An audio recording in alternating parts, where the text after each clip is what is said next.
I'm not a Betty White hating bastard like my co-host. You can take my word for it that there's even more great Atari products and some other stuff coming from Arcade1Up. This is Bog Panda. I am Dr. Mike at Official Pagan on everything, and joining me as always. Hi, everybody. This is Kelly at KELLYTHUL on Instagram, Facebook, X, Threads. So lots of places, most of which I don't visit a lot anymore, except Yeah, Instagram. I do Instagram. But we would super appreciate it if you take a look gander at that old Bog Panda YouTube channel and subscribe, check out a few of the videos, give us a like or two. It helps us out on the algorithm. Comments, love to hear from folks. So what they like, what they don't like, what they'd like to see. And then be sure while you're at the Bog Panda YouTube channel to check out Hard No, the world's shortest podcast, available 24 hours a day on the Bog Panda YouTube channel for the low, low price of free. And while you're with all that money you've saved listening to Hard No, you can spend it on merch. We've got a t-shirt store out there. Check out. We've got a wide variety of shirts, maybe a mugshot shirt coming. We're not sure. We're exploring that option. They seem to be quite the rage these days. So we'll see. $7 million in just a couple days. That's right. There's two of us. So we're talking $14 million. That's how that works. Yep, Math. exactly. Times two. So we're here to talk about Arcade1Up. We haven't had a whole lot to say about Arcade1Up recently, and I think that's in part because all they've really been doing is reissuing existing cabinets with some, slightly different form factors and things like that. And that's fine to a degree, but it was getting to a point where there really wasn't anything new coming from them. I mean, the last really new cabinet was Fast and the Furious, and I don't even remember that game. I think we're getting to the point where we're maybe pushing out of nostalgia. Like that's still an ongoing thing, the Fast and the Furious franchise. Yeah. So like I'm not sure it's nostalgic when one of them just came out a few months ago. Are you nostalgic for 3 months ago? Like, is that yeah, Nope. so I think they've been missing the mark, and I think they sort of heard people because this new announcement for this new round of cabinets, it's kind of a mixed bag. We got two new cabinets, which is exciting. I am excited about that. And then a bunch of reissues of old cabinets, mostly in their Pro series line, which are a little taller and don't require the base to get you over the 5 foot mark.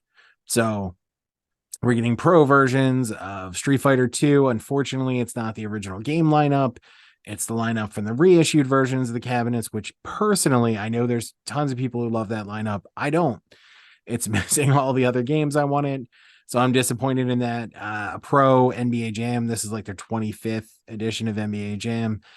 I feel like they're taunting me personally with this because I love NBA Jam. I would love to get this, but I know from their own information that it is missing content, and I just can't. I don't know if I want to give up that floor space and that kind of money for something that I know isn't complete when I could play totally legal ROMs of the complete version at any time that I want. So we're getting a new Galaga cabinet again. Many iterations of that exist.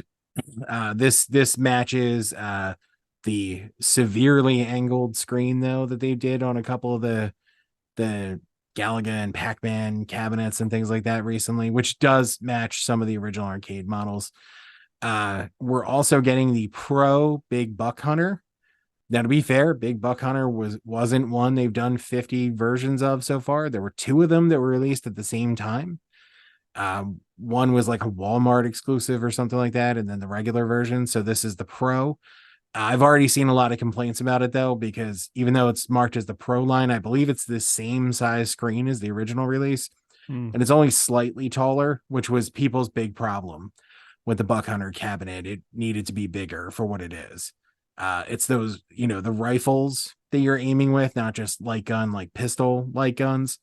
It's the rifles you're aiming with. So you really need to spread out a little more, have a little bit more room. So that was a big complaint that doesn't seem like it was addressed. But getting to the new cabinets, they are putting out a Time Crisis cabinet, which is pretty exciting. I was never a huge fan of this game. Nothing against it. It just didn't really click with me the way it did some people. It's a super popular game though. So I can't imagine there's not tons of people who are excited about this. Again, it's another light gun cabinet, which I am excited about. I really, really, really wish we would get House of the Dead. I mean, I would love like Carnival or Revolution X, but I know those aren't possible for various reasons. But I really want a House of the Dead, and that's what I'm holding out for. But this does give me hope that we're going to see some more light gun cabinets. Were you a Time Crisis guy at all, sir? No, not really. One, limited availability in my neck of the woods. When if I do kind of remember one or two showing up towards the end, but no, not a lot of experience with it. Looks kind of good, and you're right. There is a pretty rabid fan base out there for folks who have played it. They seem to really like it. So Yeah, it is a popular game. So I'm sure there is excitement there, which is good because I mean, again, some interest in Arcade1Up was starting to flag because of what they're doing. So it is nice to see them getting people riled up. But I think what, we really want to get to and what we really want to talk about on this show is Atari. It's the Atari that's 50th anniversary. what we do these days. It's Atari or Doom. It's all we talk about. Doom and Atari. How is there not a Doom Atari? Well, I mean, there is on Jaguar. Give us a Jaguar Mini. I want a 2600 Doom. Yeah. I want 2600 Doom on a physical cartridge that I can play on my 2600 plus. You play Doom on a potato, you should be able to play it on a 2600. Yeah. You can literally play Doom on anything now. There is an Atari 50th, and again, we have the 50th anniversary collection, which is excellent. I can't stress that enough. You guys should go pick that up. We're getting Atari 50th cabinet. So this has the 14 games that have been previously released on the other Atari arcade cabinets that they've done, which is cool. And it's the pro size cabinet, so it clocks in at over 5 feet tall. So you're getting that more into that Legends size, the 80% size kind of thing, which is great. The Atari 50th logo on the side, certificate of authenticity, and I believe, was it 50? Yeah, 50 2600 games are included as well. So this is the largest selection of games ever for an Arcade1Up product because you're getting 64 total games, 14 arcade games and 50 Atari 2600 games. Again, 50th anniversary, 50 2600 games.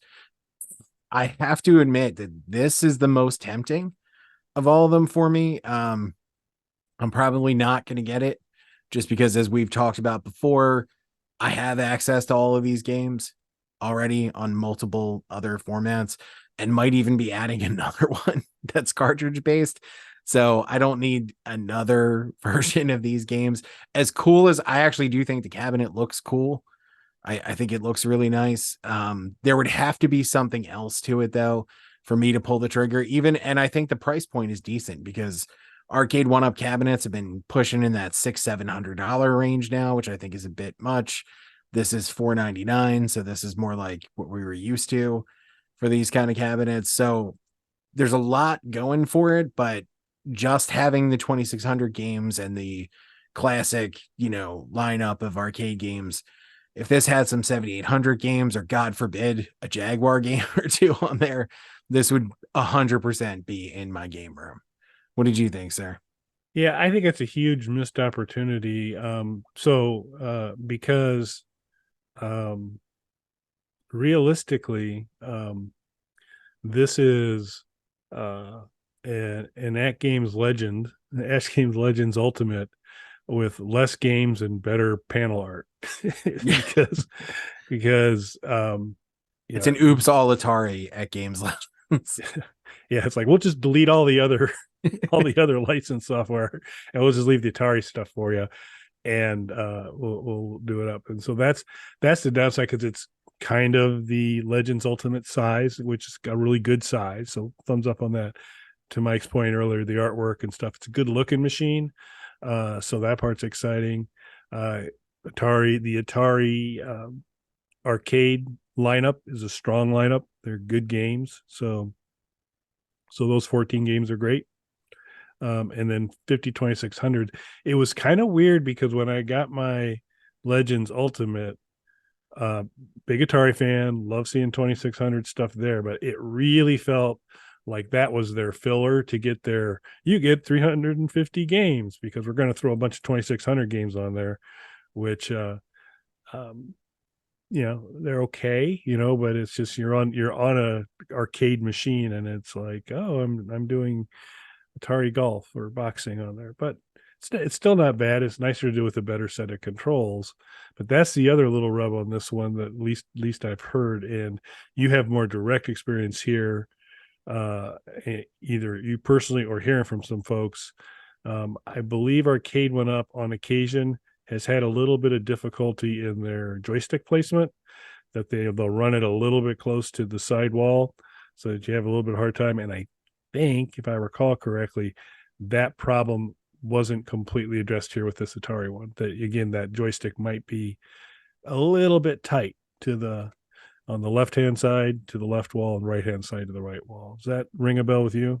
Yeah, so the one of their lines of cabinets, it was when they first started doing the first I think it was the first line of what they were calling legacy cabinets at the time.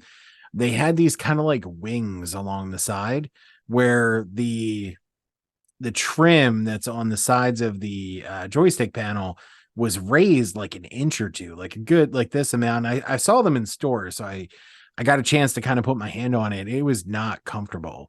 So essentially, you'd have to like lay your arm across it to play, which is not a good way to do it. You just couldn't comfortably stand in front of it, and especially if you don't even have to have monster hands like I do, but especially for somebody like me with monster hands, it just made it almost unplayable. Now I got the Mortal Kombat 30th anniversary edition. It is slightly raised the trim, but it's not in your way or anything like that. It's just more of like makes it a little more eye-catching design wise. It's not flush, but it's slight. It's centimeters that it's raised just for the trim. Um, so it doesn't interfere with your play at all. The only thing that interferes with your play is how could you possibly play Paperboy with a joystick? It's not possible. It's impossible. You ask the impossible. Yeah, that's the only thing that can interfere with your play. So that it really, I know not everybody was happy because they wanted it totally flush, but they went with this slight trim bump on the sides. It doesn't interfere with your play. I understand if you don't like it aesthetically, though. But this looks like it's a step backwards to that first legacy cabinets they were doing, where there's like a couple inches on there. And this thing has like 5 different joystick options on it. So it's got the trackball, it's got the joystick, it has the spinner and things like that to cover the 64 games that are included in it to make sure everything was covered there. So I mean, it looks like an already kind of crowded joystick panel. So to do that just doesn't make sense.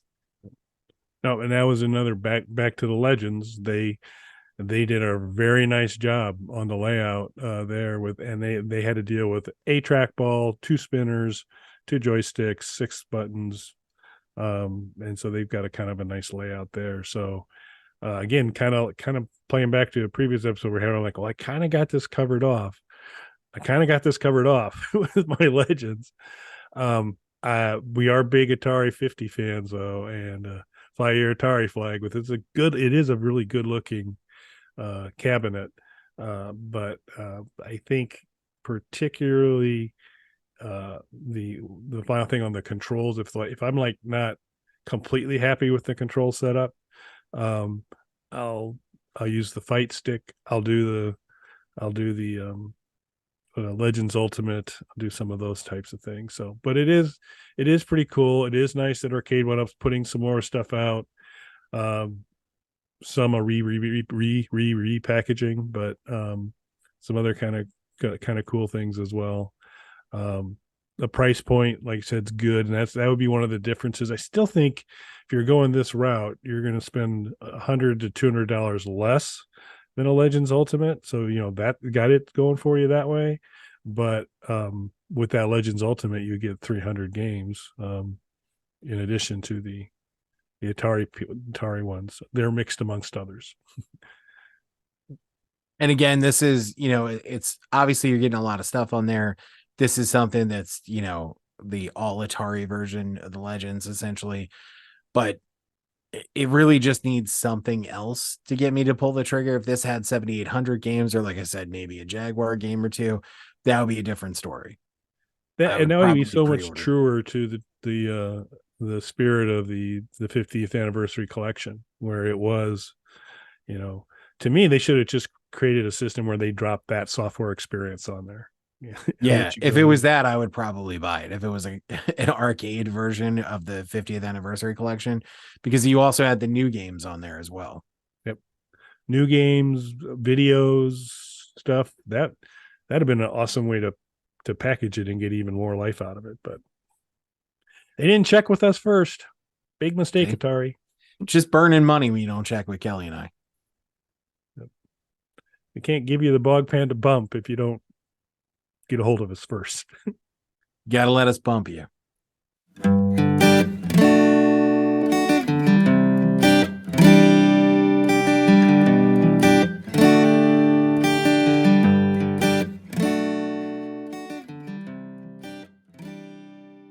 Bog Panda.